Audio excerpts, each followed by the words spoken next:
and welcome to the Comic Conspiracy episode 237 for the week of November 24th, 2014. My name is Ryan Higgins. Who is here with me this week? Starting down the far end. Bryce. Who else is here? Lane.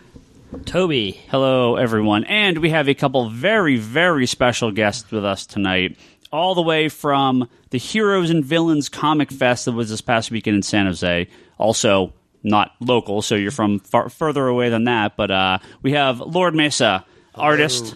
Jump in, say hello. Hello. Hello, sorry. Hello. And his lovely wife, Marlina. Hi there. Hello, how are you guys? Very good.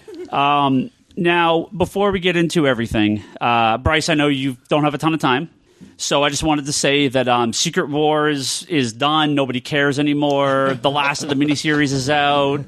There's 2 issues left. It was incredible. Issue 7 was total crap. But we'll talk a lot about this next week. How about that, okay? That sounds fair. I am so annoyed with Uncanny X-Men 600. I'll save that for next week. Next week. Just the worst. This week, it's all about your favorite subject, Bryce, and that is Arrow. No, dude, your favorite show of all time. I'm in terms of Arrow haters on this podcast, I'm at the bottom of the list. Like, you have way bigger Arrow haters. Like, I watched season 1 and I didn't dislike season 2. I just didn't continue. Well, it's a DC thing, so I figured. Yeah. But perfectly normal troll comment from you. Of course. But before we get into everything, Lord, you're an artist. Yes, I am. We normally do a thing here where we ask people their secret origin when it comes to comic books. All right. How did you get into? Do you read comics? Do you collect as a kid? Do you collect now? You draw a lot of fan art and a lot of comic art. We'll get to that later, but specifically kind of origins, and then what are you enjoying these days? Do you, the comic movies, kind of all that stuff, sort of what's your, give me your origin. Well, I guess to begin, I was a huge Saturday morning cartoon fan before, I think for most of us, before we could read anything or before our parents would let us look at a comic book. We always had Saturday morning cartoons to look forward to, and so anything animation related, like was always 80s style. I'm an 80s baby. Okay, so, excellent. So yeah, I grew up on Thunder the Barbarian and Super Friends, and Scooby Doo, all that stuff, and so flowing out of that, when I got older. Middle school, I had friends it was around like 1987, 1986 when the comic book boom started, building up speed. And so they were collectors. They were collecting to resell and everything. So they always had the start of the dark times. Yes. They were always stockpiled in their house with comic books. So every once in a while they would give me a comic. And so I can't remember what it was, a Blue Beetle #1. I can't remember the specifics of it. I just remember the cover with Ted Cord coming. He was coming down out of the ship and everything. It's so like the post-crisis. Yes. Yeah. So I was that was the first one I can remember them giving me and just becoming fascinated with it. Then after that, I would always go and hit the Thrifties or wherever where they had the spinner racks and pick myself up a copy whenever I could afford one.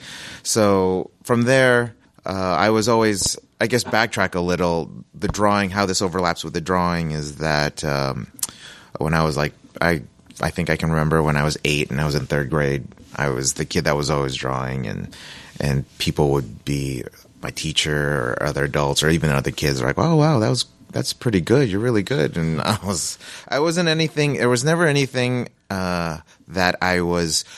When I was a child, I was like, I'm going to be an artist. Where some people are like, I'm going to be an astronaut. I'm going to be. It was just something that I did. It was just this thing that made me happy. I wasn't thinking of it as something that I was going to do for the rest of my life. It was just in the moment, it would bring me joy to do. So I think you see a lot of people kind of do that when they're younger, but that actually transition into art when they get older. I mean, that's usually where it starts. So, but how many people end that way? It's so few. That's true. That really can make a living off of it. So I meet a lot of people, especially kids these days, that they like it and they want to do it, but sometimes they feel that somewhere along the line they feel that it's not realistic, or they're not getting better in their eyes, so they feel that they don't want to do it anymore. Right. I always try to encourage them, whoever comes up to me and ask that, just keep going. If you really enjoy it and you really like it, just keep drawing, save your old sketchbooks, and just look at how you get better, because drawing is the one thing that you can't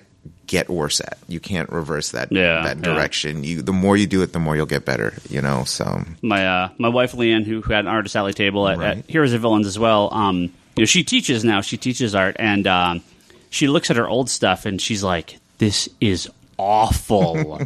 And she's like, I can't believe I ever thought this was good. And I think every artist probably goes through that, right? Where they think, oh, this is all right. And then 10 years down the road, they're like, oh, I can't even look at that stuff. Well, there's those gems that when you're in that groove as an artist, and it's something where like you actually made this significant change in your style, and you're like, wow, I really like this. There are times where I'll be drawing and I'll feel like I've lost a certain kind of edge or a certain kind of loose feel that I really enjoyed. So I'll actually go back to old sketchbooks and I'll find like certain sketches that I'm like, that's the way I want to draw. But sometimes you just get caught up in, maybe you're looking at other artists and they're kind of subconsciously influencing how you're drawing. So, it's kind of like you're finding yourself again. So, but like, they're not all of them sometimes. Sometimes it's just this one, like drawing Wolverine, like, oh, I love how I drew him that way, so it's kind of like just reconnecting to that.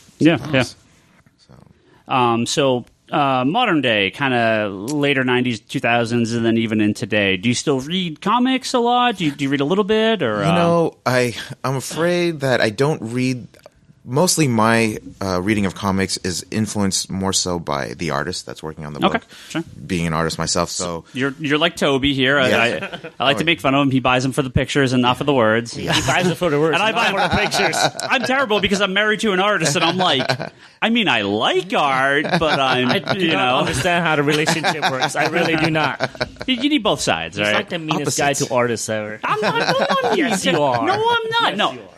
Here's the thing: when it comes to art, I do not. I don't think I can write well, but I understand how writing works. Right? Mm-hmm. I feel like if I put some time and effort into it, I feel like I could write. I used to write when I was a kid. I did a lot of short stories. I did a lot of kind of maybe you'd call it fanfic these days. I don't know. It would Ryan Higgins' Secret Origin. I wouldn't say it was fanfic, but I Star Trek Adventures. Yeah, I wrote some. I would write, and I never pursued it, but I still kind of get that in my head sometimes where I'm like, man, I would love to write a comic book. I look at artists. I look at you. I look at my wife. I look at Lane. I look at Toby. I look at any artist, and you don't draw. No. Yeah. And I don't get it. I cannot understand. Like my brain doesn't function that way. I look at the art and I don't understand how lines become a thing that I recognize. It's a completely foreign concept to me. So I understand writing, so I actually appreciate art almost more than writing because I literally do not understand how it works. Who is this Ryan? No, it's something it's something I could never ever do. Writing for me, I'm a little more personal with because I feel like I have more of a connection to it. Art to me is. And I don't want to. It sounds like I'm kind of being insulting it, but it's not. It's such a foreign idea to me. Art is. Does that make sense? Oh, yeah. Do you understand? Yeah, it makes sense. Yeah. So when I do not keep talking, please. When I see people draw, well, I'll see Jim Lee does these videos from Comic-Con, and and I'm watching him, and I'm like, what is he doing? And then boom, all of a sudden there's Batman, and you're like, holy shit, how did he? Especially when he starts with the whiteout. Right. No, that's exactly right. He gets a black piece of paper. He starts whiting stuff out, and I'm like, what is this mess? Oh, that's Batman. How the hell?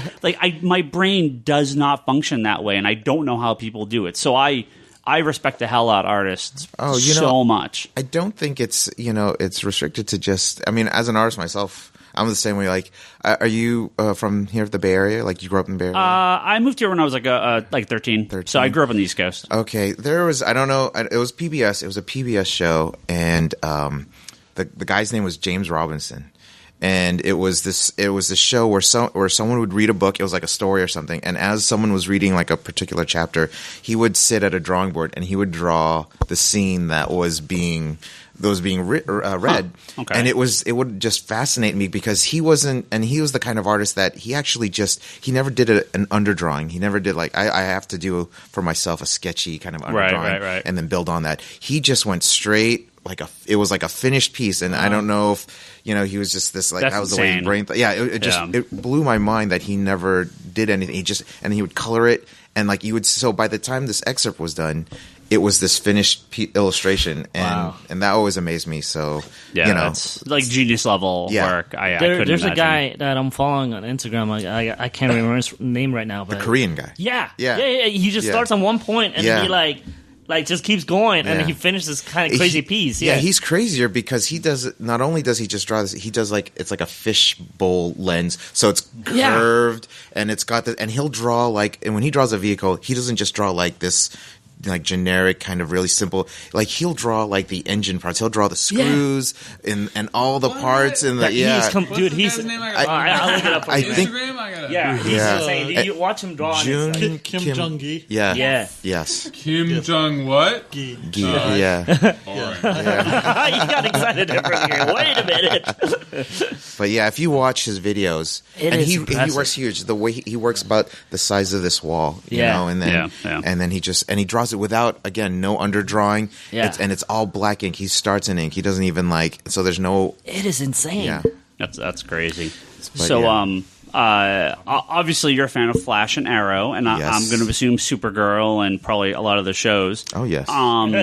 Does that extend to you as well? Do you watch these with them? Are you into the comic movies or? Not to know. A little bit. That's my left hand. I just started Supergirl with him. It's great. Yeah. Are you liking it so far? I do. I like it. I have a little problem with her costume. Okay. But what's your problem with her costume? I don't like her. Shoulders. Her shoulders, they're too big. Okay, what about Jessica Jones? Have you watched that? We just started it. Yeah, and I like it so far. I mean, I've only seen. Do you like the it first more? episode. That would be normal. Different. Yeah, it's more different. mature. It's more mature, Yeah, but I like it. It's good. Right. Yeah, no, I like it much more than Supergirl too. I was just wondering. Yeah.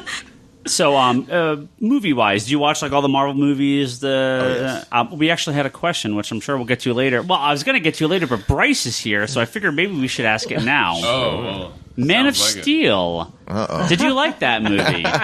This is a bit of point of contention on the podcast with the very divided camps. I've heard. I've seen the teaser trailer. You're allowed to like either What a side. great teaser trailer.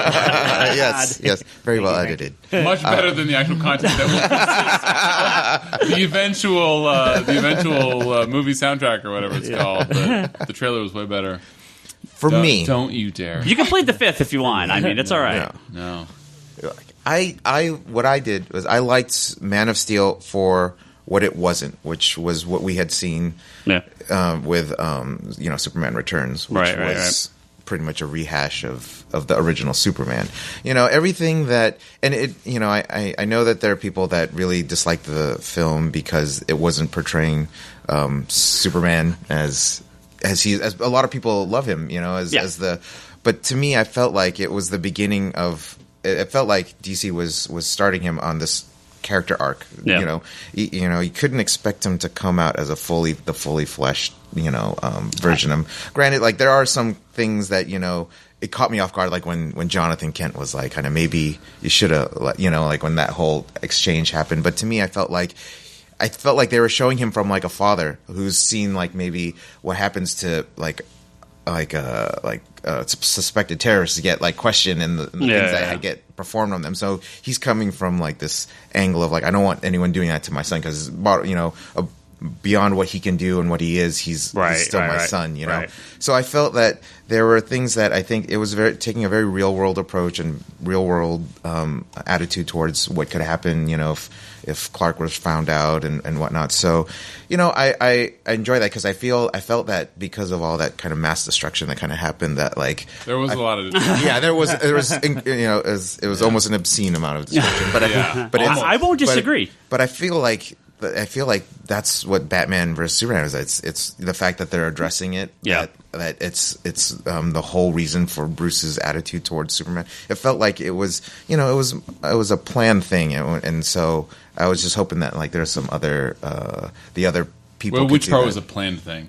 Just the fact that Superman was like, you know, it's like it felt like he just got his suit, and all of a sudden he has to take on a whole ship full of Kryptonians that are, you know, are seasoned warriors and whatnot. Exactly. And so, like, he wasn't going to have this. He wasn't going to have the knowledge and the knowledge and the ability to take them on and not like normally he wouldn't.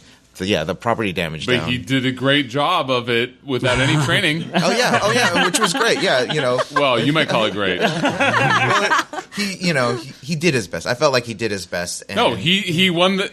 I'm not disagreeing. He won the day with no training against seasoned warriors from Krypton.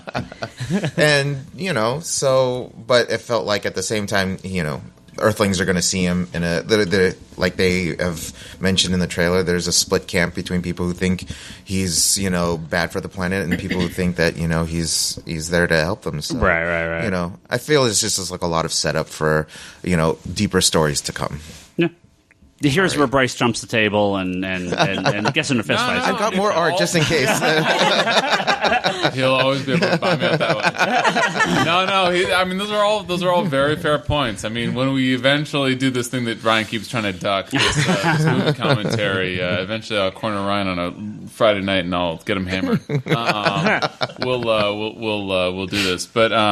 I don't want to talk about Man of Steel again. No. Yes, I don't disagree with anything you said, except that I have a much bigger problem with what you said than you do. So, And by the way, for those audio-only listeners, this gentleman and his lovely wife, they're just way more nice than anybody that we deserve to have on this podcast. He laughs at all my jokes, and she's just super nice to me. Do 237 of these things, and you're just going to get down in the dirt and just fighting people. Exactly. So, I mean, these guys are way nicer than we deserve. So, you can't see that on radio, but just keep it in the back of your mind, in your mind's eye. Well, we have another kind of secret origin question here, and that is you are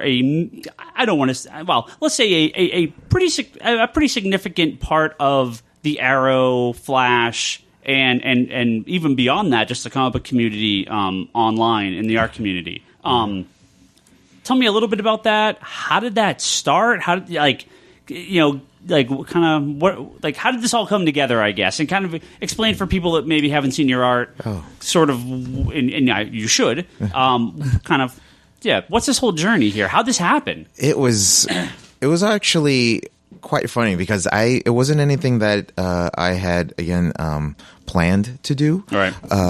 What started was I normally just do fan art. Like I'm a big fan of everything that like makes it to movies. Goodbye, Bryce. Bryce has to check out here a little early. I was trying to go away quietly. No, I was gonna. People would have been like, Bryce hasn't said anything in like half an hour. Where'd he go? Bryce is like, Man of Steel is done. This door is.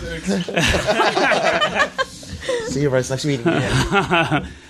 So I guess the way it started was I started doing a lot of Arrow. I started drawing when I is that like when the fan art stuff kind of started, or it's when it started getting recognized by like the star, like Steven, and some of the fans that and were the fans. tagging. The fans. It was actually the fans that actually kind of put me on this journey. How about even before that? Like, what were you doing kind of leading up to like the Arrow stuff? So conventions. Well, it's funny because how that started was that I went to the Academy of Art here in San Francisco. Okay. And I went to go to learn or to get into comic books. That was my goal when I was there. And like sequential art. Sequential art. Okay. Yes, sequential art. But at the time, they didn't have the major yet. It was just that it was like Image was blowing up, and they hadn't caught up yet to that industry, or they didn't see that industry yet as worthy of its own major. So is this like the more recent Image, or are you talking like 90s? Like 90s, like Jim and all those guys. Original Image started, stuff. Okay. Yeah. Okay. So that's when I started college. It was around that time. Okay. And so the only major that was close enough for me to learn and to improve my skills was illustration. So I was an illustration major. I learned traditional illustration. The computer department, the digital art department, that was just ramping up when I started school. So 92, 93 or whatever. I mean, there's no... even like Photoshop and stuff. When did that even? That was years later. That stuff was just coming up. So get those Apple IIbs out there. Yeah. What was the big blue disc that instead of that we were storing all our stuff on? It was the floppies. Not the floppies, but it was like. I forgot what there were. These bricks. There were these. They looked like Nintendo cartridges. What was that called? Hold on. Zip drives. Was it zip drives? Yeah. But they were like bigger, right? Yeah, the iOmega. The iOmega ones. Zip drives. Something. See something. Yeah. So that's how old I am. I remember those too, though. Yeah. So that being the case, I learned the whole process, or I became very familiar with coloring and inking and all that stuff. Okay. But I was not the best at it. Yeah.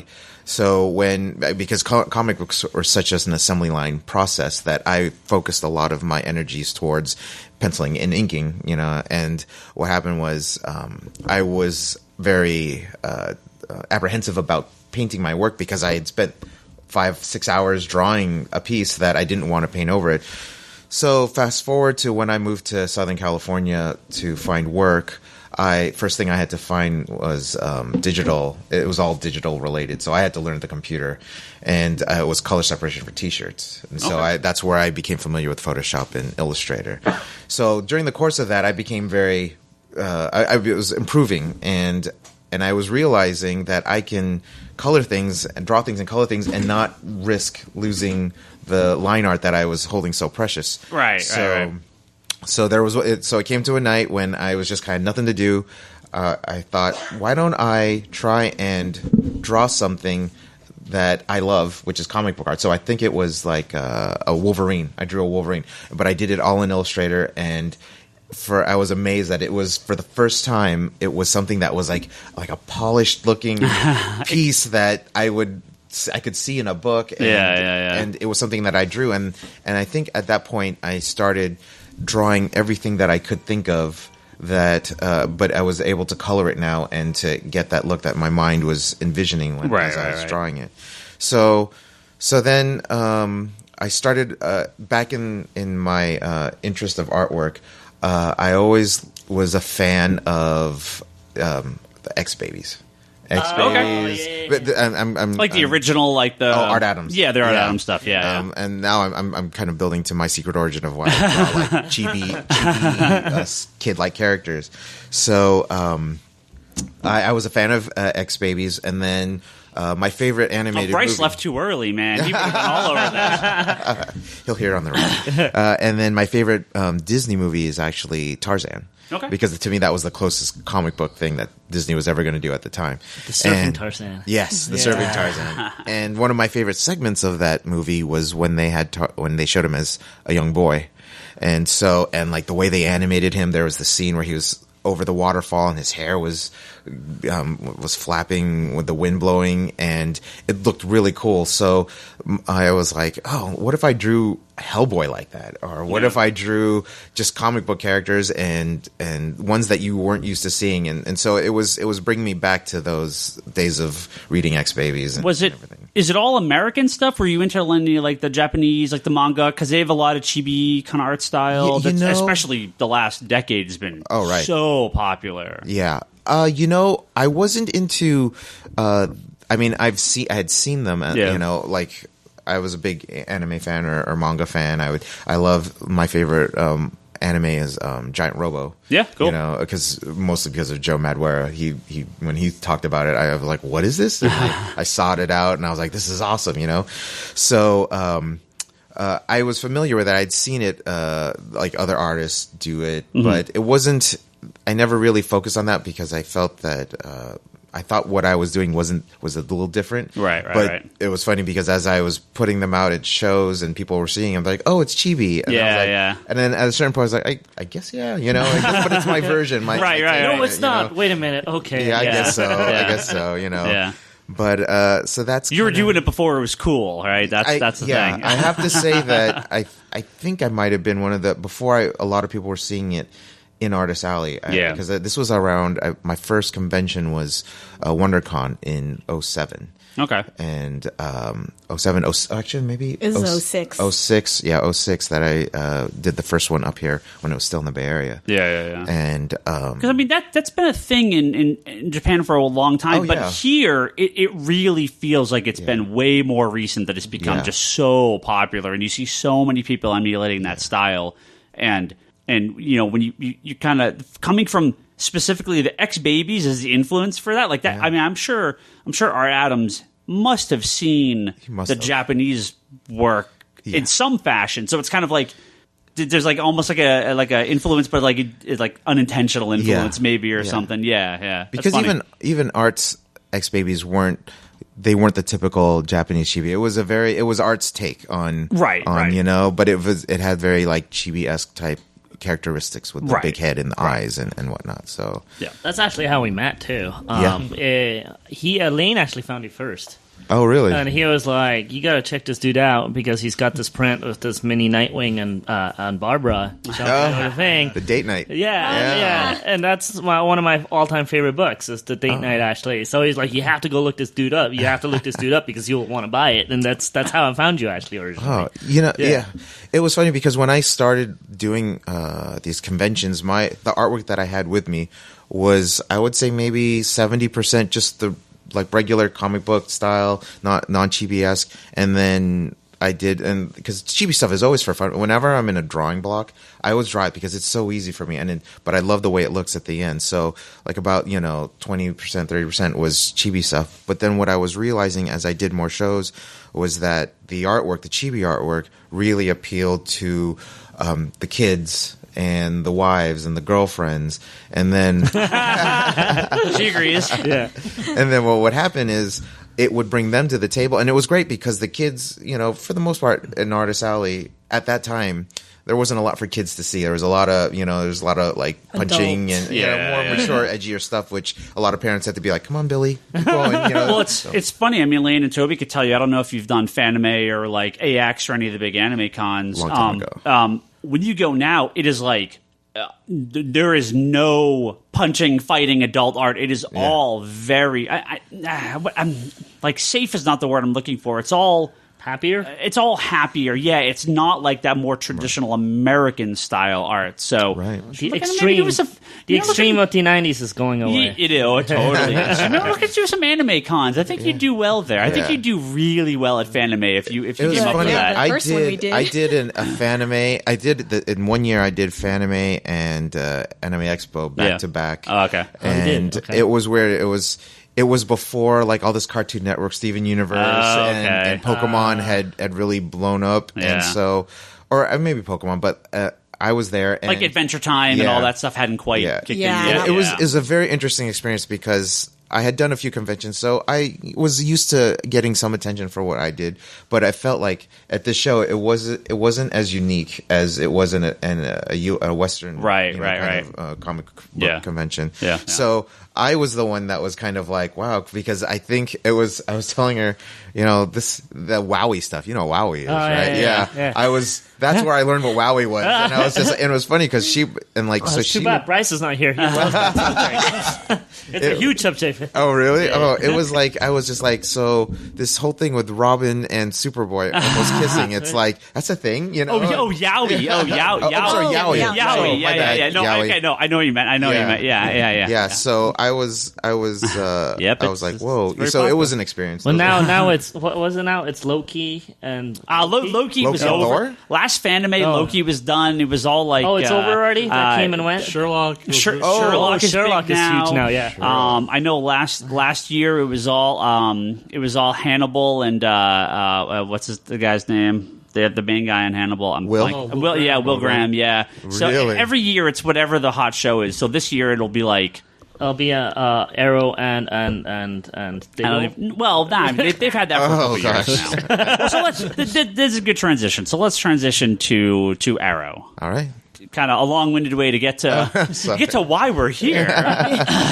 Oh, so the Arrow artwork. So the interesting thing about that was I had learned that people were posting. I got a text from Bryce that said that guy is fucking cool. So there you go. Thanks, Bryce. I had found out that I'm going to tell him you're talking about the X-Baby. Oh, that people were actually posting illustrations that I had done of the Arrowcast to Steven's Fan Art Friday, and I was still kind of learning my ropes around social media.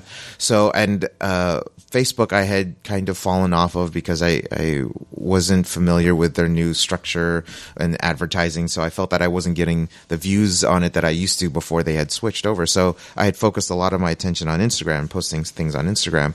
But then I was finding out from other people that were familiar with my stuff from Instagram that they would contact me on Facebook, and it's like, oh, do you know your artwork's on his Fan Art Friday? And Oh, cool. I'm like, what's that? And so I would go to his page and I'm like, oh, hey, look at that. You know? Yes, And Stephen and Mel on Friday will post a bunch of fan art Yes. from Arrow and Arrow. Yeah. He has this, I think what he does is he has this thing where he opens it up and he says, let's do some Fan Art Friday. And then after maybe about a few hours, then he looks over a lot of the posts and he picks like maybe 8 or 9 or 10 of what he thinks maybe he enjoys the most of that particular Friday, and he'll do a separate post and which kind of highlights those. And so I guess my stuff was kind of popping up on a regular basis in his fan without me even posting it or knowing about it. So I think, what happened was I started just doing it and making a point to keep an eye out now. And I think it just grew from there. And then later on that same year on Twitter, which was I was also starting to learn a little bit more about the Arrow production office. I think it was right at the beginning of a season, maybe season 2. I want to say season 2 is when that's about when I think I first heard about you, because I saw your art getting retweeted by them and everything, and I think Toby and Lane were like, "Oh yeah, we know that guy. Yeah, they had said they had put a tweet out, "Hey everyone, we're having a fan art kind of contest." Yeah, there was no prize or anything, but they were just like they kind of like, "Let's send. Can you send in your stuff?" And so I was sending it in, and so what they were doing on their end is they were taking they were taking all the artwork that they were getting and they were printing them out, and they started just a wall of fan art. And as I was consistently posting things every week regarding the episodes that would come out, they would start. I think I was starting to blip up on the radar a lot more, and to the point where they let me know that they had actually even started a wall of just my stuff because I was putting so much art up, and so that was amazing. You are quick, by the way. Like the episode is up, and then I see your art like the same night, right? I mean, it's usually sometimes it's usually the next. I try to give it the next morning. Like I watch an episode. And I watch it. I'm able to watch it like 3 or maybe 2 or 3 times online. Yeah. And so what that lets me do is it lets me kind of marinate. What I try to do is, first of all, I try to find the most innocuous throwaway scene or maybe like kind of funny bit. Nothing plot revealing. I don't want. I never want to try and spoil anything for anyone who hasn't seen the episode yet. But I try to just kind of pick these scenes that are either really funny or really emotional, and I'll try to like do a little gag or a little drawing about that. I think the first one that really made it like blew up was after that scene where Diggle and Felicity had kidnapped one of Brother Blood's men, and they were trying to get some information out of him. And Felicity, at first he thought Diggle was gonna like torture him, and then he's like, nope. And then Felicity walks in and she just starts draining his bank accounts. And then he's like, you bitch. And then she was like, a bitch with Wi-Fi, And so I did this illustration where I think Avengers had come out, and there was the whole exchange between Loki and Tony, where he's like, we've got a Hulk. And so I did an illustration where it's Tony and the Hulk, and he's saying, we've got a Hulk. And then there's Oliver with Felicity behind him. He's like, we've got a bitch with Wi-Fi, and then that one, I think, was the first one that I had actually added like dialogue to it. And that just kind of like took off. And then I realized, up until that point, I was just kind of drawing images or little scenes and not really adding text to it. But I saw that when I added text or these little like kind of jokes, it upped the enjoyment to the fans. So I was like, okay, let me start doing that now. So now it was then, okay, now I've been wanting to come up with a webcomic, and I feel like this is the webcomic that I never intended to put out because of its irregularity and the fact that it's, based off of these episodes. Let's circle around to this past weekend and how did this happen? Wow. You were the artist You're like on the hot seat. You were a guest of honor and artist VIP at the very first Heroes and Villains Comic Fest here in San Jose, run by the guys that put on Walker Stalker Con, which is a horror convention. And I don't know Stephen Amell's specific role within the con and the company, but obviously he's a very important part of it. He invited you to this, right? Yes. So did. That's incredible. It's very incredible. It was completely out of the blue. Wow. It happened around SummerSlam. All the media buzz about his match with his tag team match with the first thing in wrestling I've watched in 25 years probably. Oh yeah. So, yeah. I was a very little kid last time I watched wrestling, and then I see Stephen Amell wrestle, and then that's it. Yeah, it was amazing. The night that he had that first confrontation with Stardust, where he jumped into the ring and speared Stardust, I had drawn something the very next day, kind of depicting that scene, but with him in his Green Arrow suit, in the new Green Arrow suit, and he contacted me. Well, he shared it on Facebook, and that pretty like took off and got a lot of attention. And so he later on that week, he contacted me and he asked if I could design his banner for Facebook. Wow. And I had done another, I guess right after I had done this, I call it a Twinkle Star, a little star. He put out a call for like a possible T-shirt design that he was going to start a it was like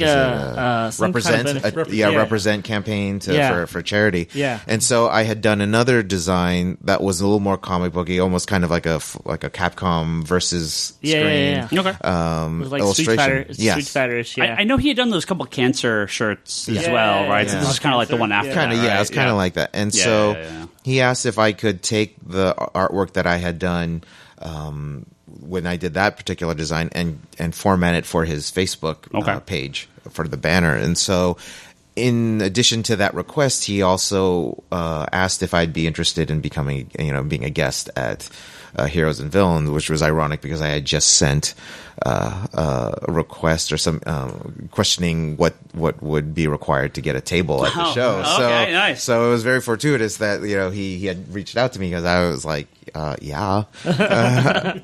there. So you that's emailed me. You chatted me at work, and you're like, "Are you there? Are you there?" And then you copied and pasted it into the. And I was like, no way. You can't understand how surreal it is when you open Gmail and it says, it has Stephen Amell's email address, and you're just like, wait, what? Like, is this for? First of all, is this for real? And then when I open it, I'm like, oh, it's for real, And, that's awesome. And then from there, he put me in contact with with James, who runs the show, and we got stuff, and it was very funny.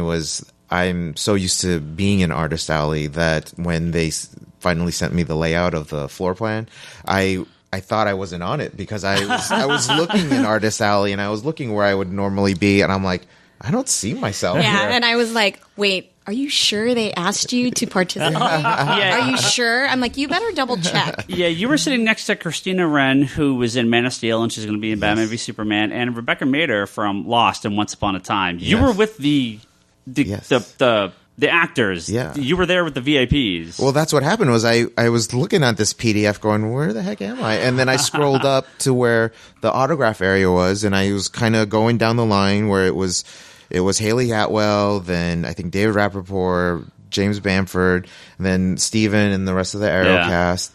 And then came up to Karen Gillan, and then there I was. And then, that's right. Karen Gillan was on the other side, right? Yeah. Karen Gillan. and then I'm like, at first, I hadn't told my wife yet because I was still trying to process if I could still be in that spot because of the way I usually lay out my stuff in Artist Alley. I usually have a little more space, and so I was like, can I pull this off in this area and not become this? Because things sometimes get clogged, because people are kind of waiting to look at my sample book to pick their artwork. So I wanted to make sure I wasn't going to be a problem in that area because I don't think, it was going to, I just didn't want to make sure. And then I showed my wife and I was like, should I change where I'm at? Because I was talking. I was talking to James, and James was like, "Well, I can move you." And then like, "Well, hold on a second." And then I conferred with my wife, and she didn't know. And when I showed her where I was, she was like, "You're in a good spot. You're the only. I was the only artist in that row of all those people." And so I was like, all right, we'll make it work. And, and with actually the help of these two gentlemen we could not have done it without Lane and Toby. They saved us for the weekend. All you people that came by my table and were helped by these two gentlemen over here. These guys were great. They made this I want to bring them everywhere I go. I know. I just want to put them in my pocket. And just like. I go to these things usually and have a booth, and this is the time my wife had a booth there, and I'm like, fuck this. I'm going as a fan to this, right? Like, Toby knows. Well, we can say this right now. When we go to conventions, I don't spend a dime. I'm usually working. I own a comic book store. What do I need, right? I mean, anything I need, I get through here. Toby, on the other hand, sometimes he goes to conventions and is like, look at all this stuff I bought. Okay, I'll throw him under the bus here. Toby sometimes gets a little out of hand, but you're at San Diego. You're at Comic-Con. It's expected, right?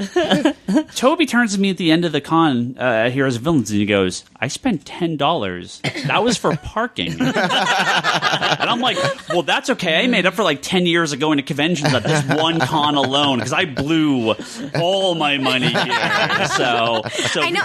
We flip spots. I kept asking them, I'm like, are you sure? Do you need a break? Do you have to go to the bathroom? I texted Toby and I said, if you guys want to go get lunch, I can hang for 10 minutes or 5 minutes while you go get food or something. You really, because Toby, Lane, go. These guys worked really hard. Well, it was a lot of fun. I wish you worked out hard at the store. Hey, you keep firing me, man. I still have a key, but you keep firing me. But no. So we'll go over kind of the layout here of the con here. I'll kind of want to go through the guest list here. But so this is the very first Heroes and Villains. But I want to say every time I came by, you had not just a line, you had a lot of people at that booth. There was one point where I came by, and so they lay out these people kind of regular VIP, gold and platinum lines. like I think your booth was more full than the actors to the right and left of you who were there. I mean, you a couple times I walked by, you had a significant amount of people there. Which, if you were in Artist Alley, you probably wouldn't have maybe seen. Maybe people wouldn't have. I don't know, because they spotlighted you so much. I mean, I think that really helped. Like, listen to your wife, stay in that spot, right? But two, you know. I understand maybe if you thought, oh, do I belong here? No, you absolutely did. You had such a huge crowd there. So Yeah, that's pretty much that's the fans right there. That's one of the things I really loved about this show was its focused concentration on Arrow and Flash and those other shows. Is that I think for the most part in most conventions I get a reasonably good crowd. The people who are familiar with my work, or as they're walking by, they catch my stuff, catches there, my banner or the artwork I have behind me. So, but with this show, people who know me and know what I do, they were very, and the fact that I don't do online sales, I find it very, I can't really do a lot of out of state shows outside of California. They knew that once I announced I was going to be there, they were very like, okay, you're one of our stops. And mainly also because what they would do is a lot of them would buy my artwork and then get in line and then have it signed by one of the stars. Oh, cool! And, nice. It's artwork that they're familiar with. Right, so they're like, oh, cool. So I had people from Australia, New Zealand. At Comic-Con, I've had some people from France and Costa Rica. Like, I've got these two guys that come always back from Costa Rica to get some artwork. Nice. And it's great, and I was amazed by how many people and people were. I have a lot of people that are Instagram followers that they're like, oh, we love that you post, like, and that was this comment that they gave me, which was the one you said earlier, is that you're so fast, and we always look forward, like, as much as we love the episodes, we're always looking forward on Thursday to what you're going to post, and on Wednesday what you're going to post about Flash, and so yeah, it was just there's going to be a day when you don't post, and they're like, where's Lord? What happened to him? Is he okay? Well, this week there's no new episodes, so it's like I feel I want to draw something up maybe and just kind of post it, but like I'm still catching up from the show. I'm still posting things from the show. So Toby can tell you, and I mean listeners will know. I've been to a lot of Comic Cons. I've been to a lot of comic conventions. I've actually been to Comic Con once. The real Comic Con. It's a bit much for me, right? I like it.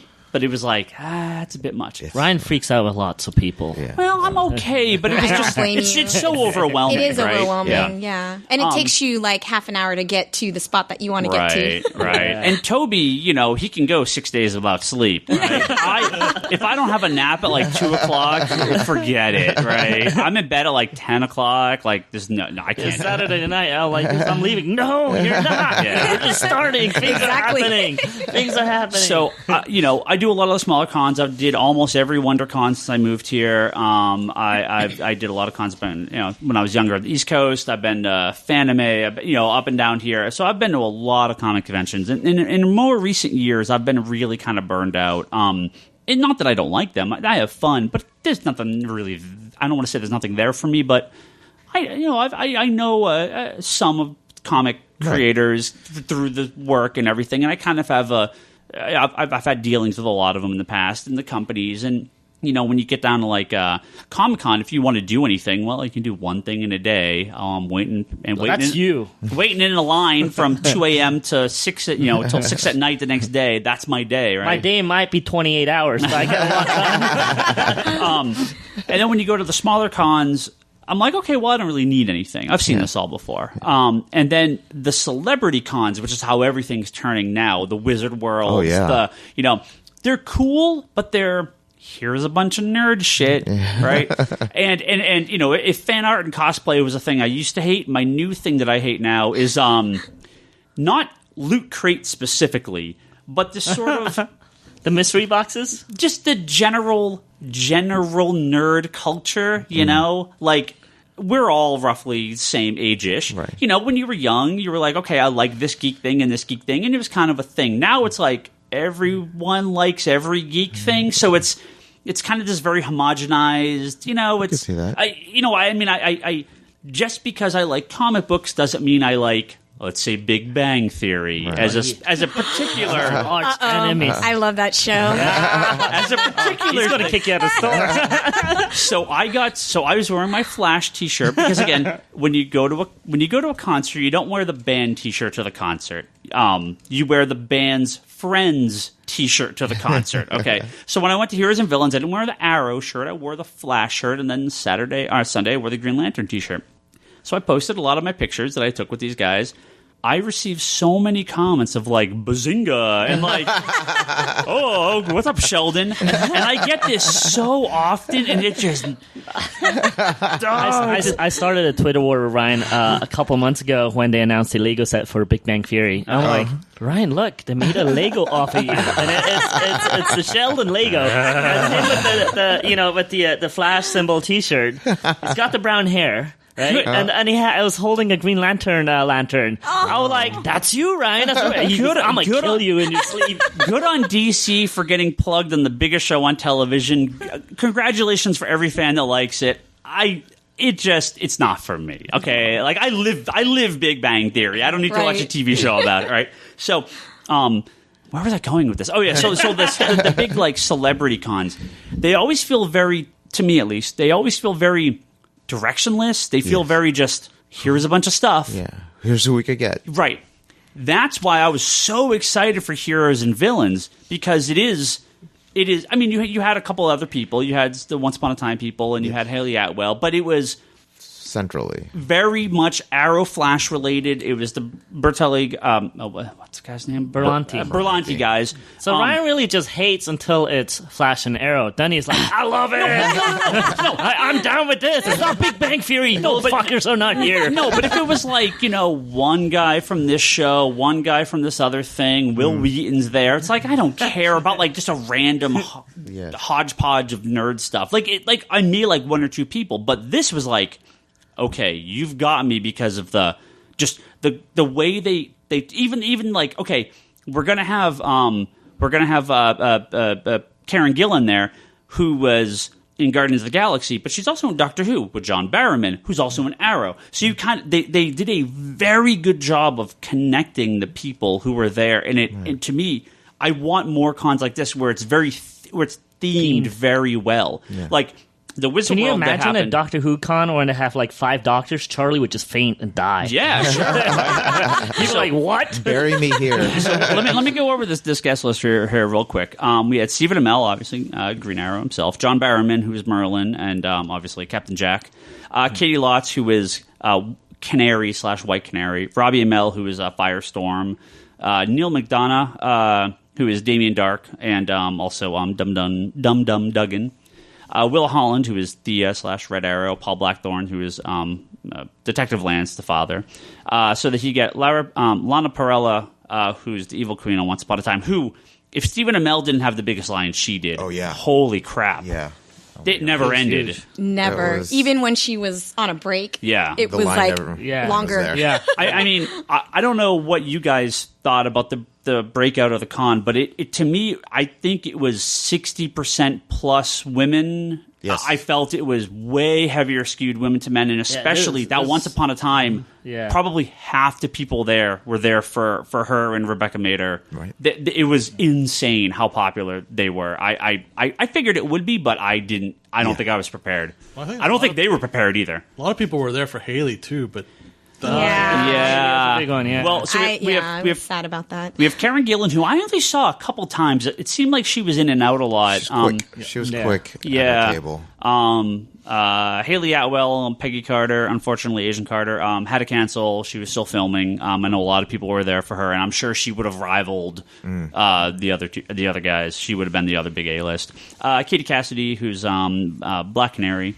David Ramsey, John Diggle, Christina Wren, who is in Man of Steel and upcoming Batman v Superman. She's the Superman's hot guy, and she's super nice too. Oh, we love her. Yeah. She's so She was great. awesome. She's awesome. But don't mess with her with it when she has a Nerf gun. With a Nerf gun. Yeah. More on that later. Danielle Pennebaker, who is Caitlin Snow / upcoming what's her face? Killer Frost. Killer Frost, thank you.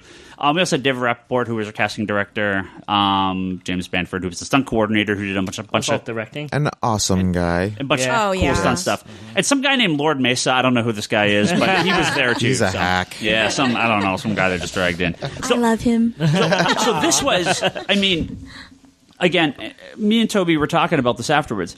This isn't a comic convention for everyone. If you're there for back issues, it wasn't a con for you. Nope. I think if you were there for the dealer room and the artist alley, even though, I mean, Leanne, my wife, she did really well there.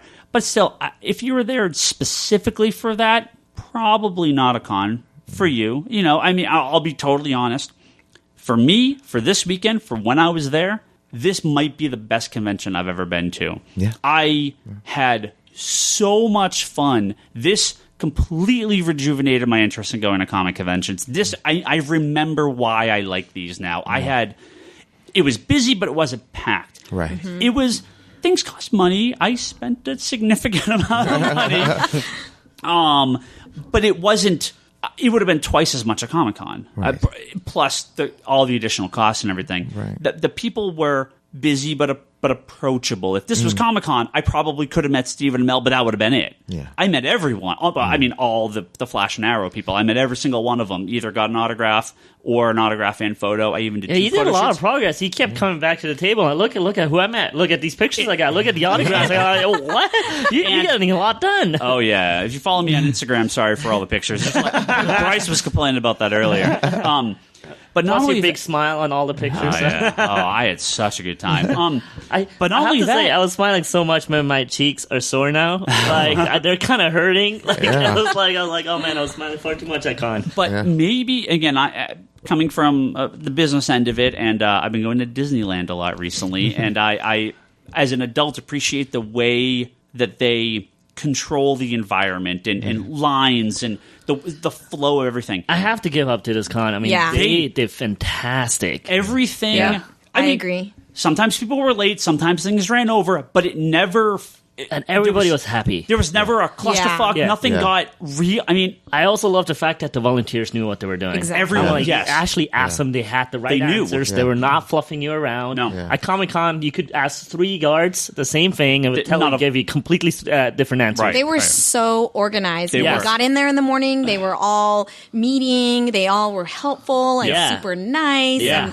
And I mean, there was one volunteer that was next door to us. At, what was her name? Leanne Lee, I think. And she was just amazing. Like the night we came Friday night to drop off all the equipment or all the prints and everything, and we had all these questions. And you know, obviously she's not running the show; she's like a volunteer. Right. But she dropped everything and like, what can I help you with? You know, I don't even think she knew who Lord was either. Yeah. But she just was so just warm and welcoming and like, let me find out what I can do for you. And through the whole weekend, she was like that. When we left too, Leanne got a little bit sick, so she left halfway through the day on Sunday. So I stayed out of the booth and closed everything out and tore down, and Lane and Toby helped. And when we were leaving, it was getting to the end, and we never got. Usually, they give you like a piece of paper that are like, "Here's your closing out details. Here's what you need to do." And we never got anything. So I just asked like a random person. I was like, "Hey, we never got a paper. Like, when should we tear down? Do we have to go out the back? Can we go out the front? Like, because they have kind of a lot of this is union procedure. So you have to kind of follow the procedure, and I don't want to get in trouble, and I don't want to get Leanne in trouble. So again, this girl was just like, let me go find out, and that's usually the blow off answer. No, like. 2 minutes later, she came back with all the answers, piece of paper, one for us on the table next to us, explained everything, and I'm like, oh, awesome. Yeah, it was. They were organized. This was the best staff I've ever I mentioned it in my Facebook post and I mentioned it in my Instagram post. Big, huge props to the staff, to all the people that run that show. Yeah, they made a point to make sure that I think I walked in when on Saturday morning when I had some questions about my my booth. I walked over to where they were briefing all the staff, and it was very organized, and the staff were just super attentive, and they didn't look like they were there to just get into a show for free. They were there to work, and like there was always someone that you could pull over and like, excuse me, I need more Post-its. Oh, okay, I can, I'll look into it. And they were all really nice. Yeah, everybody was nice. Yeah. Everyone. I was like in this Happy was Land. When I went to the Stephen Amell, so it was funny because on Saturday, I had a vendor badge. So they were telling us, oh, you're not VIP. You're in the normal line. And I'm like, all right, that's fine. But it was before the normal people were let in. So the VIP lines were really long. The normal lines were empty because normal people weren't there. Yeah. So I'm just like, I guess I just walked to the front of all these lines, and then all the VIP people are standing behind me. But then the next day, like, things kind of changed, and the next day I was in the normal lines. But it was fine. But there was a point where I was in the Stephen Amell kind of, there's just mass groups of people all trying to get Stephen Amell's autograph. And they start like, okay, the line's forming. We have to disperse the line for the line because it was just too big. Yeah. So they started giving everyone tickets. They had color-coded tickets for everyone. It was all numerical. They were constantly updating what numbers could go in.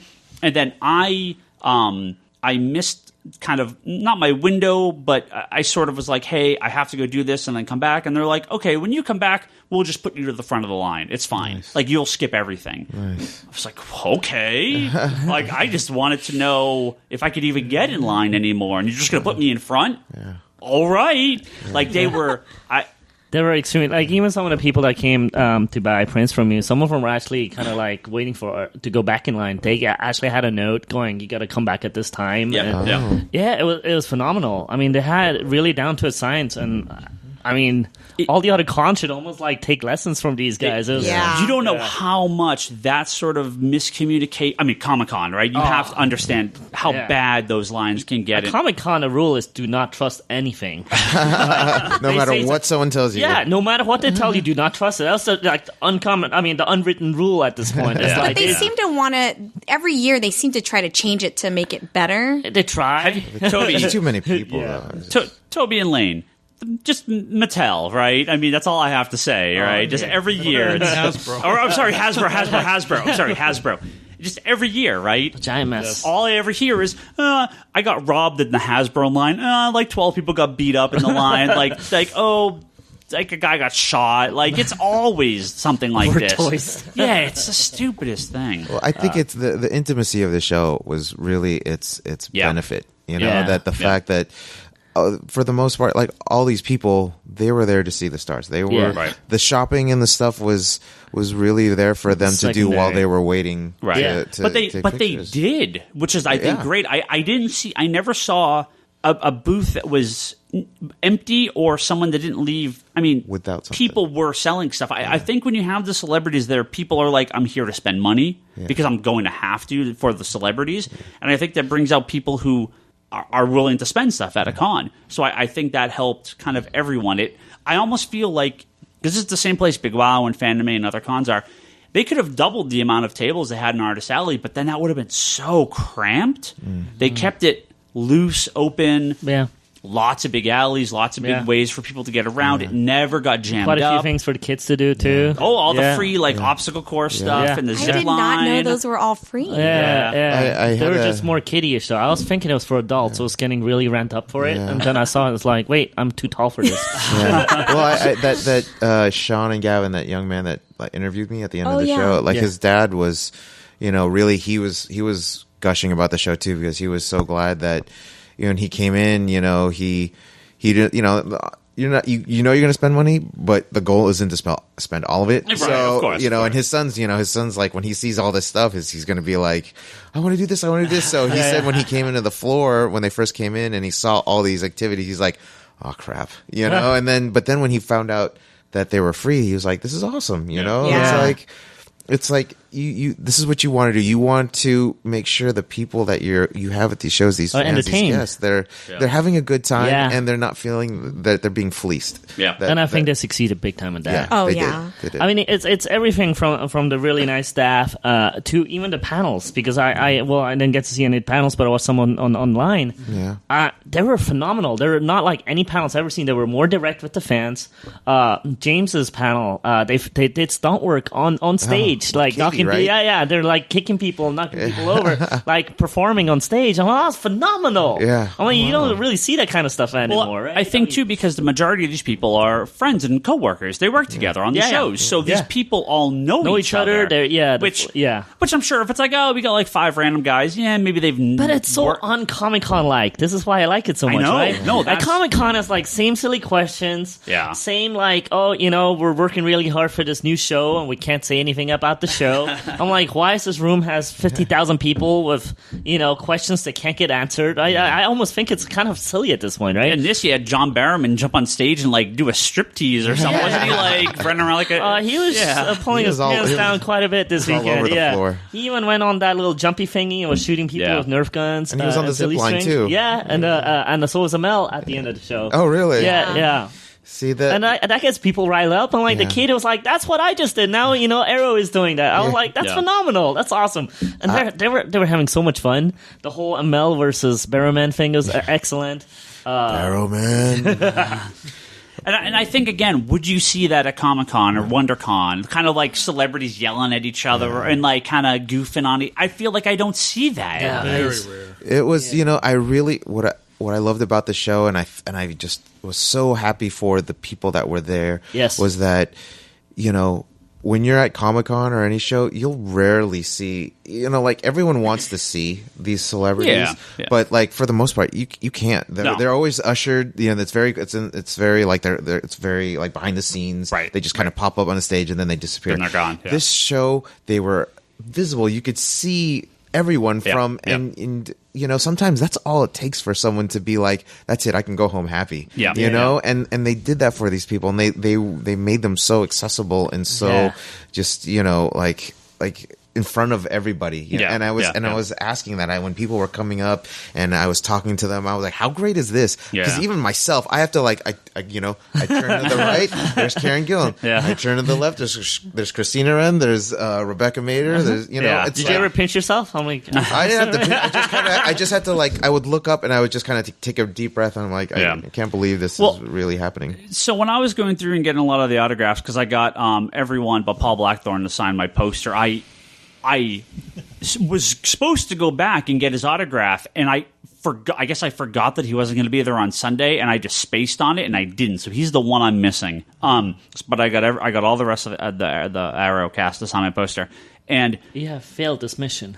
Well, but I did not fail the city, according to Stephen Amell. So when I went through to talk to these guys, Stephen Amell obviously has a very big line. John Barrowman had a very big line. But they were, at Comic-Con is just, or even WonderCon or any of these they're just like assembly line. They're just moving their hand and just things are coming underneath it and just shooting out the other side, right? They were giving everyone their 30 seconds here, which again, 30 seconds is way more than you're going to probably ever get with any of these guys at any other con. I had kind of a not prepared speech, but I had a thing that I was. My point to go to these guys was to say, hey, not only am I a huge fan of the shows and the work you guys do in the shows, but I own a comic book store. You guys have helped me more than you'll ever realize. These shows, Arrow and Flash and the comic movies and everything, have brought so many new fans to the industry and such a more diverse group of people. Again, 60+% of the people there were women. If this was a traditional Comic-Con 20 years ago, it might be 6%, right? Kids, families, such a different demographic than we've ever seen before. It was funny because, Marlina was like, you guys want breaks? I'm like, no, I've never seen this many females coming up to a table ever in my life. No, I do not need a break. I'm good. Stop coming here.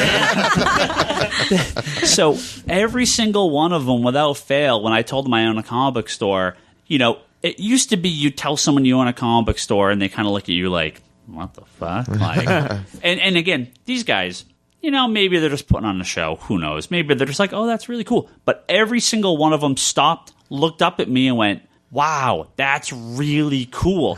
And I think they wouldn't have jobs if it wasn't for us. And I may not have a store now if it wasn't for them, right? It's this very symbiotic. It works so well together. Synergy. Totally. And again, with Stephen Amell, everyone had their 15 to 20 seconds. He stopped the line for me and we, talked for like a minute and a half, right? I mean, it's not an hour or whatever, but it was, the usher, kind of the lady that was kind of bringing the people in, almost was like, wait, the line isn't moving. This guy's not going. Yeah. But he was talking to me. He wrote like, he asked me what store, where the store is, the name of it. He wrote like, for everyone else, just quick autograph. He was like, Comics Conspiracy did not fail this city. He wrote this big poster. Awesome. I'm like, this is going in the store. This is amazing. And he Stephen Amell's a pretty reserved guy. I wasn't expecting that. I thought he'd be really outgoing, but he was very reserved. But he looked up and eye contact, and we shook his hand. I shook his hand, and he was very personable and pretty. And well, of course, way more than I hope other people got kind of the reaction I did. Whatever they had to say to them, because it felt like these guys were all very responsive to me, which is awesome. Because again, you expect to go in and they're like, yeah, whatever, and just here's my $50 and you're done. Right? Yeah, I remember going to one signing a couple of years ago, and I felt weird because it was like, go in, get your autograph, and get out. Yeah, and the people that were signing, I don't want to say who it is because I felt bad about it because. I was kind of in line, and I may have said it too loud because they kind of looked up when I said, I'm like, wait, is this kind of what we do? I'm like, I'm not down for this because they're not even looking up. I'm like, I came to meet people, right? I was like, shake hands, or, I don't need the autograph, really, right? And at that point, they kind of looked up, oh, hey. I'm like, how's it going? But it was very assembly liney. I mean, all the stores were looking down, just signing, move. And David Ramsey had a very similar kind of reaction to Stephen Amell, where he was like, he was talking to people kind of a lot. He really kept going, he was taking his time. Which is great. Yeah. So, sorry, continue. No, yeah. I mean, I was just I said, and then they looked up at that point. I was just like, that's not fun. That's not what it should be. No, so I'm very thankful for how Heroes and Villains did it. It's fantastic for the fans. I feel like I think it makes me even more nervous when they're so nice because I feel that. I am expecting a certain level of standoffishness, just because, and because I'm expecting that, I'm just, you're ready to be short and just like say your quick thing. So I'm always like that because I'm very conscious of the time that they have to spend with each person. So when they're so kind and so genuine and so down to earth and like interested in hearing what you have to say, I wasn't ready for this, and so it happens all the time. I feel like I'm just like bleh when it comes to talking to these people because I'm never prepared for such nice people. Yeah. Now, obviously, Stephen Amell, Lana Parrilla, they were kind of the big names of the con. Let's talk about the true breakout star at this con. We were very lucky to be able to go to the Knocking Point after party on Saturday, in which was Stephen Amell. That's his winery, and they do a charity. They had like a charity auction there. Silent auction. Yeah. And they had, John Barrowman was running around. I ran into Willa Holland at one point, and then I think she was gone like 5 minutes later. She was there for like, she said hello and then left. And in the back of the room, not talking to too many people, not having a lot of people coming up to him, was Neil McDonough, who I think people outside. I mean, he's been in Band of Brothers. He was in like Star Trek: First Contact. He was in Bison and Street Fighter. He's not like the biggest actor. Right. Maybe we shouldn't remember that. He's not a huge actor, but I mean, he's familiar. He's a face. Right. I know that guy. Yeah. And I was trying to, when I was there, I was like, well, I got to already talk to a lot of these people, and John Barrowman and Stephen Amell had like 1 billion people around them, and me and Toby kind of made it our goal to like, hey, let's go talk to the people we haven't talked to. Again, not to harass these guys or get selfies or autographs or anything like that. Just, again, thank you, I appreciate it. Again, the same spiel, I own a comic book store, yada, yada. So we went up and talked to Neil McDonough, and that guy is like the nicest guy in the world. Yeah. And it wasn't like, hey, how's it going? Okay, cool, thanks. He talked to us for like 10 minutes. Yeah. He was like asking us questions about comic book stuff. And then Toby got video. I mean, some of this video is already up there. Toby, well, maybe we can link to Toby's video if he throws it up on YouTube. Yeah. There's a live band playing there, and he all of a sudden, like, he's leading the party at this point. He comes out. I don't know because he did say later that this is the very first time he's ever been to a comic convention. Yeah. Oh, really? Yeah. I actually have it on video. He actually thanked the fans. He was like, he was so nervous. He was so nervous. He goes, he never wanted to do it. He goes, Steven kind of pushed him into it. And he goes, when Steven says, you do something, and the whole crowd, you do it. And funny. And he thanked the crowd. He goes, he's crying multiple times. At the show, he says he's appreciated it, and he's very thankful for it. Yeah. And he came out of his shell at the party, and all of a sudden, he's playing harmonica with the band. He's rocking the fucking house. I mean, everyone's cheering and freaking out and dancing. And I swear, when we left, I think he had more people around him than like Stephen Amell did. Like, all of a sudden, everyone was like, who's this guy? We got to go talk to him. I mean, people knew him, but I think he wasn't like the forefront of why people were there. And his personality, dude, this guy is the nicest guy. And we actually, on Sunday, we got to go back, and I went through the official line and talked to him. He remembered me and Toby right away. You never know. You think people were like, yeah, okay, no, whatever, he actually remembered me by name. I was like, wait, what? Yeah. Hello? And I felt bad for the people behind us, but we talked to him for like another 10 minutes, right? I felt even more bad. Because you come running out of nowhere. I just walked in. I was like, there's Ryan. I'm like, I'm just going to walk in, right? I was in line, right? Doing it the official way. And I just like jumped in, and I apologized to all the volunteers, right? And they're like, no, you're fine. I'm like, no, I'm not. Trust me. I literally cut the line. You just don't know. They're like, no, piggybacking mother sucker. So, I did not meet anyone there that was bad, that was grumpy or miserable or angry or whatever. Everyone was super, super cool. But I got to shout out to this guy. You meet someone like this, and you never know how they're going to react, or if they even care about really you. Nice too. Oh, she was super nice too. Yeah, and she seemed really into it. Yeah, too. She's having fun, and it was just phenomenal. Yeah, he was up there dancing. He was like, did he get up like on the piano, or he was like on the bar stool or something? No, the piano stool probably. Yeah, the piano stool. Yeah, that's when he did his little thank you speech. Yeah, he was like getting everyone to chant arrow, right? It was the nicest guy, and you never know how things like that are going to turn out. Like you were saying earlier, you expect to be very sure with these guys. I kind of go in with a very prepared, like, this is exactly what I'm going to say, and that's it, and then walk away. And he just kept talking to us, so I'm like, I've had like 3 beers. I don't know.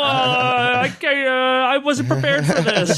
So it was. I gotta thank the guys that did this con, and man, also, the fans were really nice. I've been to a lot of conventions, and this, maybe it's because, there's no exclusives, the flippers are staying away.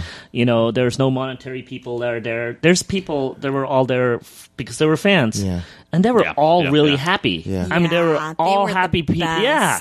They were like, everybody's like helping each other. Everybody was there for the same reason. And patient. And patient, they were so patient. Like, with the VIPs, they would let 3 VIPs go. Yeah, they were like, I'm sorry. And they were like, yeah, no problem. Yeah, and they were so nice. Yeah. At the Knocking Point party, I had extra little tickets for the drinks. And so I just kind of went to the line. I went for the people that were paying. I'm like, here's one for you. And they're like, thank you. This is like why we're here. We're all in the same boat. And I'm like, it's really cool, to see so many happy people at the same spot. And hats off to the people who ran the show, and hats off to Amell organizing all of it. So it's really cool. Yeah, I hope they're back next year. I hope it's the cast of Supergirl and Flash. My wallet might not want this, but I want this. I'll save up. I'll be all right. I personally hope it stays in the same size, and people don't jump on it and destroy it. Sort of like it's what's been happening Comic-Con. But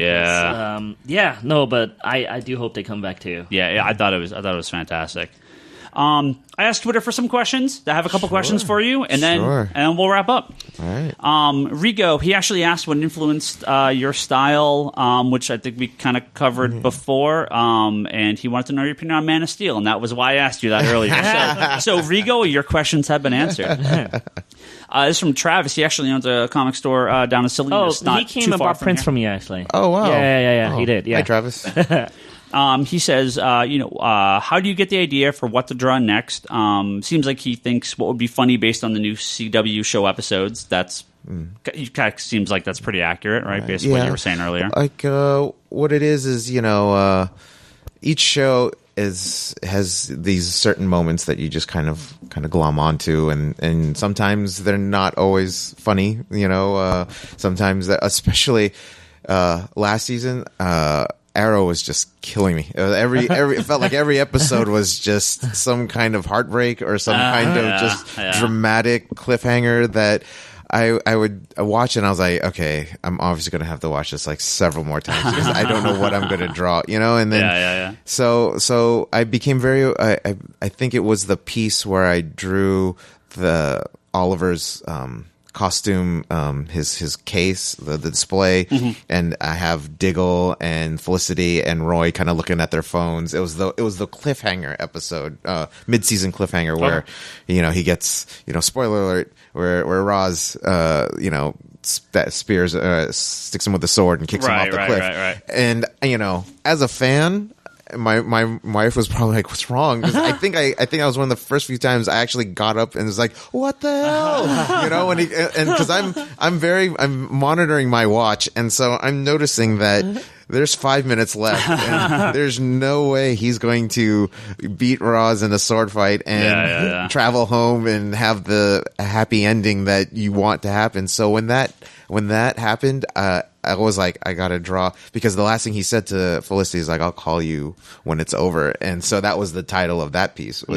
And I think that was one of the big ones where like people were like, "Oh, I'm crying again. What are you doing?" So yeah, that's pretty much the process of any of those illustrations. Is you find these little moments and you just kind of like try to pull out something from them. Yeah.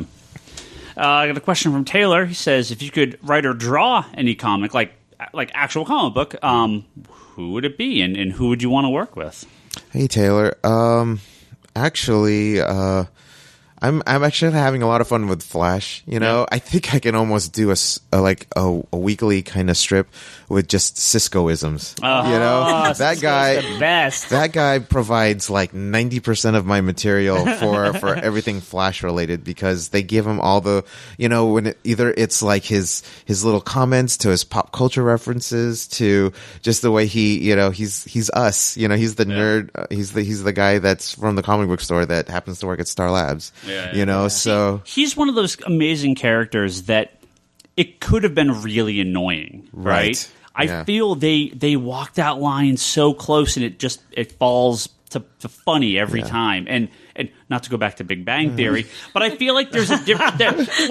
I feel like there's sometimes a little difference between a comedy or taking this stuff and using it and making it funny, and then kind of making fun of it, right? And I feel like Big Bang falls a little too much on the making fun of it side, and Cisco falls on the being funny, respectful. Like we can kind of laugh at ourselves a little bit, right? Yeah. It's a very, very fine line, and some people won't agree. Some people will say one was one way or another, but to me, Cisco walks that line so perfectly, and I feel like it comes off naturally and not annoying, but. I hope it stays that way, because it's so close that it could get really annoying really quickly, but it hasn't yet. Yeah. So I'm really hoping it doesn't, because he's such a good character. Yeah, I think that's much to the credit of Carlos and the way his portrayal of it, of this character, and I also feel that like I am a Big Bang Theory fan. No offense taken. Ryan is shutting down the podcast. I feel that like it's for them it's almost an exaggeration. I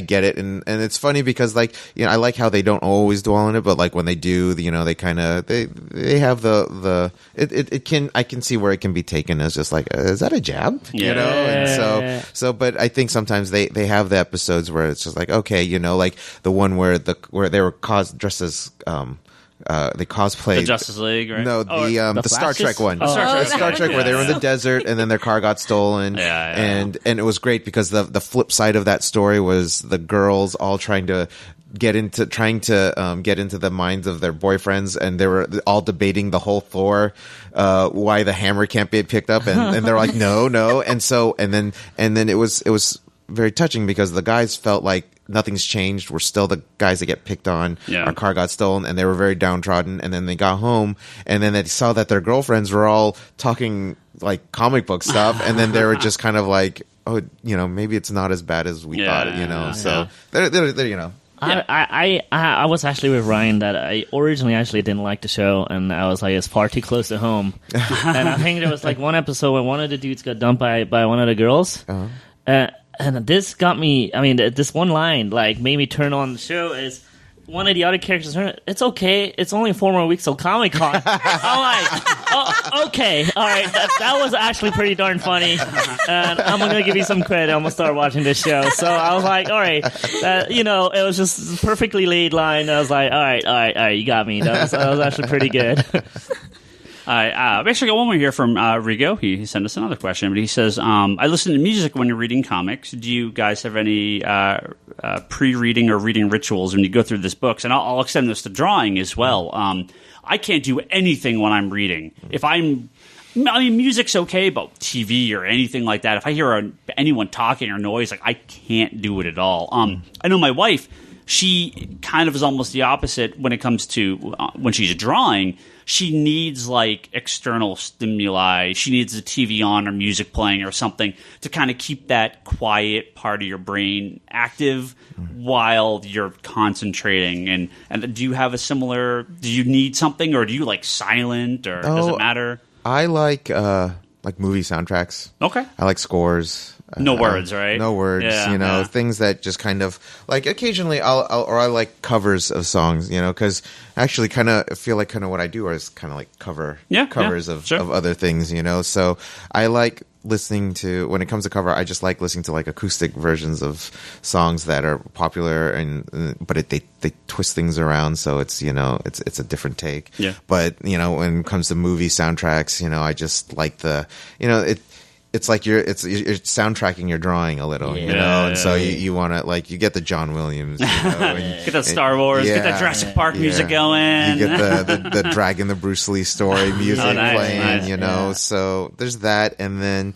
I have a YouTube channel where I have time lapse drawing videos of me drawing certain illustrations. Oh, cool. And what I like to do, and I've told my wife this, is when I'm drawing these, when I think of these illustrations, when I post them, I always put in a song that I always try to get reflects that scene. And and I was telling her, I'm like, people have accused me of this, so I'm gonna be upfront. I'm gonna come clean. Yes, when it's a very emotional, I am targeting your field. So there, like last season, there was a lot of there was a love triangle between Ray and Felicity and Oliver, and I had certain illustrations. There was one where it was a Boyce Avenue, a Fifth Harmony cover of that Bruno Mars song "When I Was Your Man," and it's the illustration where Oliver's staring at the red pen, where in the back there's this ghost image of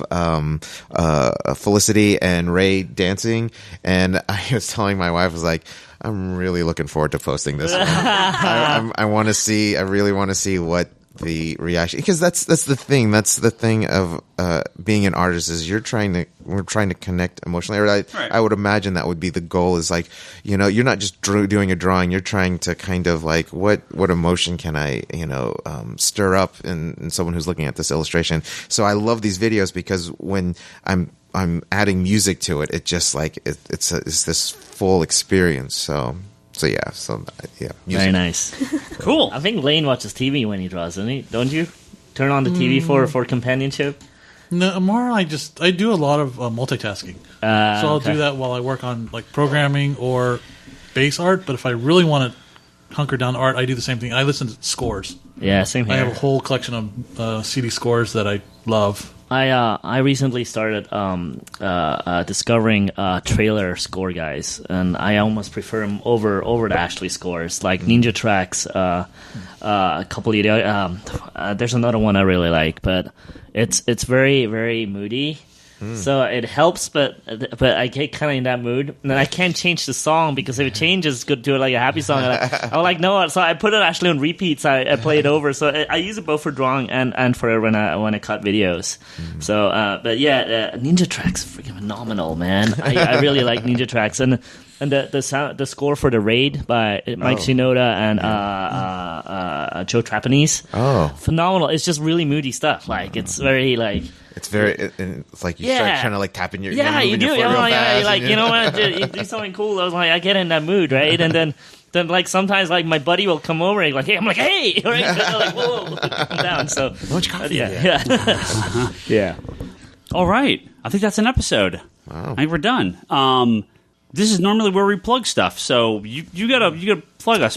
Tell us where we can find your art. Twitter, Instagram. Actually, one of the guys in one of his earlier questions was asking about upcoming con stuff. Are you doing any other cons coming up? We're kind of done. Con season's done at this point, so. Yes, we're working on it. Yeah, so some stuff next year. We have some things that we're contemplating right now. So we hope soon to make an announcement on what's coming up next year. Okay. But yeah, for in terms of 2015, we're pretty much I think we're done it. Yeah. It's holiday season. Yeah. So, the planning will be happening for 2016. Sure. I think the biggest thing that we're looking forward to is actually building out LordMesa.com. Okay. So should I ask people here? Or is it going to be... What's that? We're looking for a somebody to help us build the site. Okay. So Nice. that's kind of what our goal is for next year. Okay. Well, if anyone listening does web development stuff, definitely email you guys or check them out. Take a look at my art, I guess, kind of... it's very tonally. It's pretty much the same in terms of what I'm doing. So you could probably get if you have an idea of what I could do, that'd be greatly appreciated. Yeah. And your Instagram, Twitter, Facebook, you're out Lord Mesa and all that stuff, right? Instagram is Lord_Mesa. Twitter is @LordMesa. And for Facebook, I have a Lord Mesa art page. Okay. So, excellent. Yeah. Definitely go there. Keep an eye on all those. And when you see this guy at a con, he's the nicest guy you can definitely go. Oh, one more thing for everyone that's subscribed at LordMesa.com. Thank you. I know you've been. I don't know if you're waiting or whatnot, but thank you for subscribing. I am trying to get this site up and running, so you'll have something to see. But just thank you for all the new subscribers. Thanks to everybody who's supported and everyone that's followed me through all the various social media. You guys are awesome. I really, really, really appreciate every single one of you, and all your comments, all your support, and all your encouragement. I listen, I read everything, and just ask my wife. So I take it all to heart, and I just you guys make me smile as much as I hope I make you smile. So thank you. Excellent. Thank you. That's great to hear. All right, we're going to do let's thank some Patreon people here. Albert Soy, he's got an app called Plant Everywhere. Definitely go make sure to check that out. And our good friend Jody Lawson at Ken and the Triad Comics Anthology at triadcomicstudios.com. If you, actually next week will be the next, it may be the episode after because the way the weeks fall. But if you want to get your thanks up here as well as the lower level backers, I should say lower level, the other level level backers. Ouch. The non-pimping backer levels. How about that? There's one. You still got a little bit of time. That's patreon.com/comicconspiracy. Gives us some cash to pay for hosting, pay for pizza, pay for boba tea before the podcast here, so all that great stuff. All of these episodes and all our previous episodes are available at geekbox.net, and on iTunes, so don't forget to go rate and review us on there. Forums.geekbox.net and the Geekbox and Comicspiracy Facebook group. Go add us on there and go chat with all our regulars. Digital.comicsconspiracy.biz, that's where you can go buy all your awesome digital comics from us. It works for Comixology, so you can purchase, read on your app, whatever, your computer, your iPad, it all linked to the same account. Anything you get through us, we get a nice little cut, so we appreciate everyone that goes through there. Brock, Charlie, and definitely Bryce will all be back next week. Got some stuff going on, so it's actually fortunate that you guys are here this week. It worked out perfectly because a lot of our regular guys couldn't be here. But Brock has conspiratorbrock.com. That's his video pull list and blog. Charlie has the Infinite Longbox podcast and the Wanderers in the Fourth Dimension podcast. That's comic and Doctor Who podcast. Do you guys watch Doctor Who? Oh, yeah. Oh, you gotta dress some Doctor. You gotta get into that Doctor Who fan art community. Oh, I've had. Yes. Yeah. Yes. Thanks to Toby. Have you had their stuff on Toby I explained kind of pushed him into that. Have you had their stuff on there? Like, have you been on like their Tumblr? They have like a huge fan art community on there. I have yet to pick up with this new Doctor. Last Okay. I was really focused into it was with Matt Smith. So, Okay. I've got to catch up for this. Yeah, they do one on the other stuff too, but Tumblr for some reason, man, they just their fan art stuff on there is crazy. And my wonderful wife Leanne has her Etsy shop at etsy.com/shop/Leanne Hill Art. You can go on there and pick up some prints that she's done. Twitter, I'm Ryan Higgins Ryan. Broxager. Bryce is Larsen Bryce. Toby is Toby XI. Charlie is Insanity and Chaos. Lord Mesa is at Lord Mesa. And Lane does not use Twitter. So don't look for him. We have the Geek Box, which I hosted this week. Ryan Scott was out of town on a very last-minute family emergency, so you can go listen to me host the Geek Box this week for only the second time in 349 episodes that he wasn't on. So that's 2. So I'm taking over. The Comedy Button, Good Job Brain, the All Talk Podcast, Manga Machinations, and any last? We got everything? We all pimped out? Happy Thanksgiving, everybody. Happy Thanksgiving, and thanks to you guys. Yes, Thank you. Thanks for having us. Yes, thank you. All right. Thank you for coming. And we will see you all next week.